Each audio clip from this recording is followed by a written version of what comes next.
आज जिस पे मैं ख़ास तौर पे बात करना चाह रहा हूँ वो एक आम गलती है जो स्टूडेंट्स करते हैं। और वो गलती क्या है कि वो थ्योरेटिकल बैकग्राउंड और कंसेप्चुअल यानी कि थ्योरेटिकल फ्रेमवर्क और कंसेप्चुअल फ्रेमवर्क का जो फ़र्क है उसको समझने से कासर रहते हैं। ये मेरे नोटिस में आया है कि एमएस और पीएचडी के तमाम स्टूडेंट्स आलमोस्ट इसके हवाले से क्लियर हेडेड नहीं होते।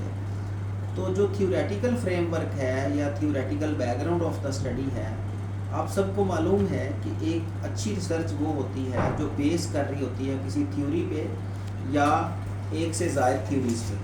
तो ये जो स्टडी है आपकी, इसमें थ्योरेटिकल जो बैकग्राउंड है या जो थ्योरेटिकल फ्रेमवर्क है, यहाँ आपने एक प्रेजेंट करनी है वो तमाम थ्योरीज। सरे दस्त हमारे पास जो टॉपिक है वो निमोनिक्स पे है या और अट्यूनमेंट पे है।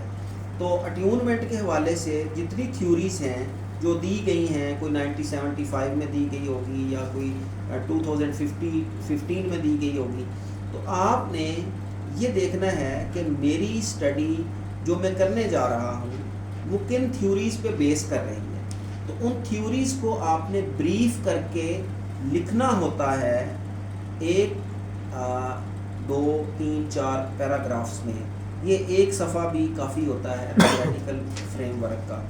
तो ये थ्योरेटिकल फ्रेमवर्क मींस कि आपकी स्टडी किन थ्योरीज पे बेस कर रही है और वो थ्योरीज के कंपोनेंट्स डिफरेंट क्या हैं वगैरह वगैरह। अब हम बात कर लेते हैं कंसेप्चुअल फ्रेमवर्क में।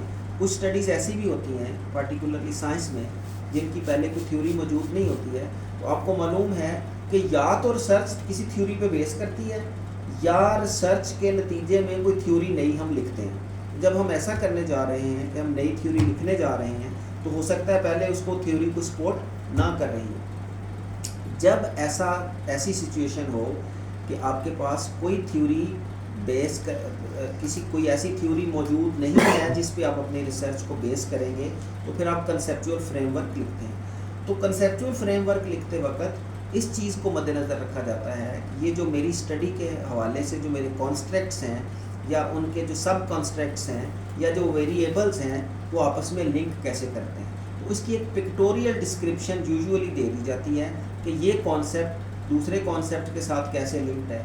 फॉर एग्ज़ाम्पल, अगर हम कहते हैं कि पेरेंट्स इन्वॉल्वमेंट और बच्चे की एकेडमिक परफॉर्मेंस, तो ये आपस में दोनों लिंक्ड कैसे हैं। तो एक तरफ में आप लिखते हैं पेरेंट की तरफ से guidance, counselling, coaching, directions, affections, love, motivation. दूसरी तरफ आपने लिख दिया बच्चे का confidence, better academic development, better उसकी vocabulary, better writing, better reading. तो ये इस तरह से जब हम उनको लिंक करते हैं डिफरेंट कॉन्स्ट्रैक्ट्स को, वेरिएबल्स को, एक साइड पे हम लिखते हैं। अच्छा, फिर एक और कंसेप्चुअल फ्रेमवर्क में इंडिपेंडेंट और डिपेंडेंट वेरिएबल्स भी हो सकते हैं, उनको भी मुख्तलिफ फॉर्म्स में लिंक कर दिया जाता है। तो ये एक आम गलती है जो होती है।